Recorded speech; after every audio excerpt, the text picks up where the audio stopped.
చాలా విలువైన సందేశాలన్నింటినీ కూడా మనం విన్నాం. ఇప్పుడు మట్టి వాసనలోనే అందం ఉందని, శ్రమలోనే అందం ఉందని, శ్రమ శక్తికి మించింది ఈ అందాల పోటీల వెనకాల శ్రమ ఉండదు, వాసన ఉంటుంది, కంపు ఉంటుంది అనేది మనం అందరం గుర్తించాల్సిన విషయం. కాబట్టి శ్రమకి విలువ ఇవ్వని సమాజము చాలా ఘోరం, దుర్మార్గం అయింది. ఇందాక తను చెప్పింది, ఈ ప్లాన్ చేసేదంతా పైన ఉన్నటువంటి క్రీమ్ మనుషులు ఇలాంటి పనులన్నీ చేస్తుంటారు. అందులోనూ మగవాళ్ళు సమాజం, మనువాద సమాజం ఇది. ఈ మనువాద సమాజము ఈ బయట దేశాల నుంచి వచ్చే వాళ్ళను కూడా మన మట్టిని కలుషితం చేయడానికి ఈ అందాల పోటీలు నిర్వహిస్తున్నారు. ఈ అందాల పోటీల్ని మనం అందరం కలిసికట్టుగా ఇంతమంది మహిళలు వచ్చి గట్టిగా ప్రతిఘటిస్తున్నారు. కాబట్టి మన వాయిస్ని మళ్ళీ మిగతా మన సమాజంలో సగభాగమైనటువంటి మనము మిగతా మహిళలను కూడా చైతన్యపరచాల్సిన అవసరం ఉంది. మాకు ఇవన్నీ అవసరం లేదు, మాకు కావలసింది చదువు, మాకు కావలసింది ఆరోగ్యం. ఈ చదువు మీద, ఆరోగ్యం మీద ఎప్పుడైతే ప్రభుత్వాలు ఖర్చు పెడతాయో అదే సరైన ప్రభుత్వం.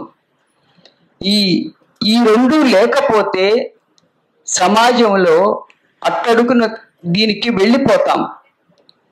శ్రమకి విలువ ఇవ్వనటి సమాజము ఈ రోజున గ్రామాలు దాదాపు మేము గ్రామాలలో పనిచేసాం, తిరిగాం, చూసాం. గ్రామాలు అక్కడే ఉన్నాయి. వాళ్ళు ఎన్ని సమస్యలు, ఎన్ని బాధలు, ఆఖరికి మంచినీళ్ళకు కూడా బాధలు పడుతున్నారు అని అంటే చాలా సిగ్గుపడాల్సిన విషయము.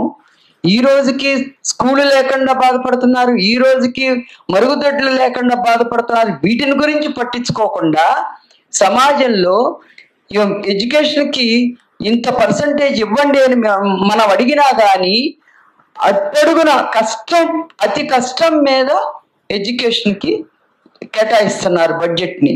కానీ దీనికి మాత్రం 200 కోట్లను కేటాయించడానికి వీళ్ళకి ఎంత ధైర్యమైన ఆలోచన.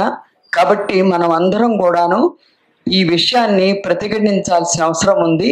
ఈ అందాల పోటీలని గట్టిగా నిరసించాల్సిన అవసరం ఉందని చెప్తూ, నేను కుల నిర్మూలన సంఘానికి గౌరవాధ్యక్షురాల్ని.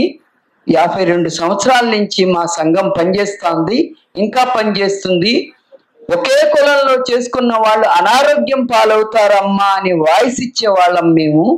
కాబట్టి ఆరోగ్యంగా ఉండాలి అని అంటే కులాంతర మతాంతర వివాహాలు చేసుకుంటే ఆరోగ్య సమాజం మిగులుతుంది అని వాయిస్ చెప్పేవాళ్ళం మేము.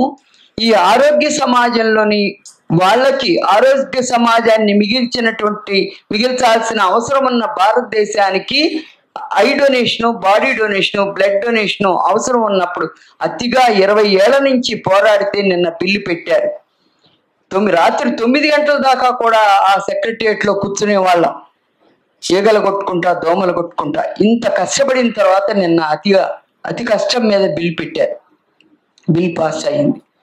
ఇట్లా అనేక సందర్భాల్లో ప్రతి విషయంలోనూ మనం పోరాడి గెలుచుకోవాల్సిందే అని చెప్పి మరొకసారి మహిళలందరికీ, మీరు వచ్చిన వాళ్ళందరికీ జేజేలు చెప్తూ తప్పనిసరిగా పోరాడదాం, పోరాడి గెలుద్దాం. Thank you.